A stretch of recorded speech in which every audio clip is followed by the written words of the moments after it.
Bagaimana perasaan lo saat akan menghadapi ujian skripsi, ketika lo diminta menjadi pemateri, ketika lo mendapat panggilan interview di sebuah perusahaan ternama? Sebelum kegiatan itu berlangsung, pasti akan ada perasaan aneh yang lo rasakan. Sedikit gelisah dan membuat lo tidak tenang. Gue yakin lo semua pasti pernah mengalami hal ini. Dan gue akui gue juga gitu. Pertanyaannya, apakah lo tahu kenapa hal ini bisa terjadi dan bagaimana mengelolanya? Simak video ini sampai selesai supaya lo dapat keseluruhan insight-nya. Pertama, lo perlu menyadari bahwa hal-hal yang lo rasakan itu adalah kecemasan. Kecemasan adalah sebuah kondisi psikologis seseorang yang penuh dengan rasa takut dan khawatir, di mana perasaan takut dan khawatir akan sesuatu hal yang belum pasti terjadi. Kecemasan berasal dari bahasa Latin, anxious, dan dari bahasa Jerman, Angst, yaitu suatu kata yang digunakan untuk menggambarkan efek negatif dan rangsangan fisiologis. Kecemasan merupakan keadaan emosi yang muncul saat individu sedang stres dan ditandai dengan perasaan tegang pikiran yang membuat individu merasa khawatir, disertai respon fisik seperti jantung berdetak kencang dan naiknya tekanan darah. Berdasarkan beberapa pengertian di atas, maka dapat disimpulkan bahwa kecemasan merupakan sesuatu perasaan takut dan khawatir yang bersifat lama pada sesuatu yang tidak jelas atau belum pasti terjadi. Kedua, lo perlu tahu tingkatan kecemasan. Karena semua orang pasti mengalami kecemasan, sehingga lo bisa menemukan solusi yang tepat untuk diri lo. Menurut Peplau, kecemasan terbagi menjadi 4 tingkatan, yaitu kecemasan ringan, sedang, berat, dan panik. Yang pertama, kecemasan ringan. Kecemasan ini berhubungan dengan kehidupan sehari-hari. Kecemasan ini dapat memotivasi lo, sehingga lo terpacu untuk terus belajar. Kedua, kecemasan sedang. Kecemasan sedang memungkinkan untuk memutuskan pada hal-hal yang penting dan mengesampingkan yang lain, sehingga lo mau mengalami perhatian yang selektif, namun dapat melakukan sesuatu yang lebih terarah. Ketiga, kecemasan berat. Kecemasan berat sangat mempengaruhi persepsi lo. Lo cenderung untuk memusatkan pada sesuatu yang terinci dan spesifik, serta tidak dapat berpikir tentang hal lain. Yang keempat, panik. Panik menyebabkan menurunnya kemampuan berhubungan atau berkomunikasi dengan orang lain, persepsi yang menyimpang, kehilangan pemikiran yang rasional. Kecemasan ini tidak sejalan dengan kehidupan, dan jika berlangsung lama dapat terjadi kelelahan yang bahkan menyebabkan kematian. Kemudian yang selanjutnya, lo perlu mengetahui faktor-faktor penyebab kecemasan yang sering muncul pada diri lo. Kecemasan seringkali berkembang dalam jangka waktu tertentu dan sebagian besar tergantung pada pengalaman hidup lo. Peristiwa atau situasi khusus dapat mempercepat munculnya serangan kecemasan. Ada beberapa faktor yang menunjukkan reaksi kecemasan, di antaranya yaitu lingkungan. Lingkungan atau sekitar tempat tinggal lo mempengaruhi cara berpikir lo tentang diri sendiri maupun orang lain.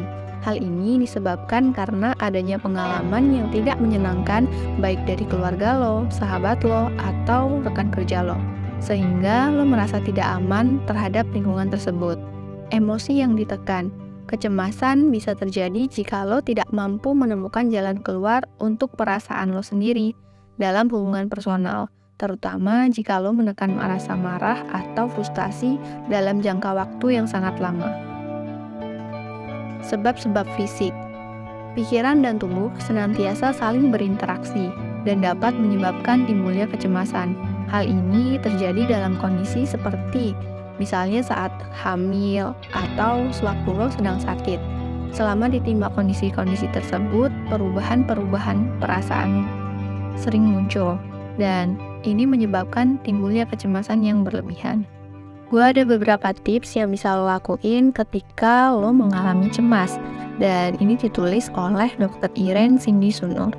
Pertama, menarik nafas dalam. Pertama, lo menarik nafas dalam-dalam, sehingga tubuh lo menjadi lebih rileks dan kecemasan di otak akan berkurang. Ada pula teknik pernapasan yang bisa lo lakuin sebagai cara mengatasi gangguan kecemasan. Caranya, tarik nafas selama 4 detik, kemudian tahan selama 7 detik, lalu lepaskan. Kembali perlahan-lahan dalam 8 detik. Lakukan beberapa kali hingga pikiran lebih tenang. Yang kedua, menerapkan metode 5, 4, 3, 2, 1. Saat gangguan kecemasan menyerang, lihatlah lingkungan sekitar dan sebutkan 5 benda yang ada di sekitar lo. Selanjutnya, sebutkan 4 benda yang bisa lo sentuh. Setelah itu, diam sejenak dan sebutkan 3 suara yang lo dengar. Lanjutkan dengan menyebutkan 2 bau yang bisa lo hirup. Terakhir, kenali 1 rasa yang ada di lidah lo. Cara mengatasi gangguan kecemasan yang satu ini diyakini dapat menghentikan pikiran negatif yang membuat lo gelisah. Yang ketiga, menghindari minuman berkafein dan beralkohol. Cara mengatasi gangguan kecemasan berikutnya adalah dengan lo perlu menghindari konsumsi minuman beralkohol dan berkafein. Kafein dalam bentuk kopi maupun teh ternyata juga dapat memicu atau memperburuk gejala kecemasan. Studi menunjukkan bahwa konsumsi kafein membuat seseorang lebih gelisah, terlebih jika dikonsumsi dalam jumlah yang berlebihan, yaitu seperti 5 gelas per hari misalnya. Yang keempat, bercerita kepada orang terdekat. Curhat atau menceritakan yang sedang lo rasakan dan lo alami kepada orang yang lo percaya diketahui bisa meringankan kecemasan lo.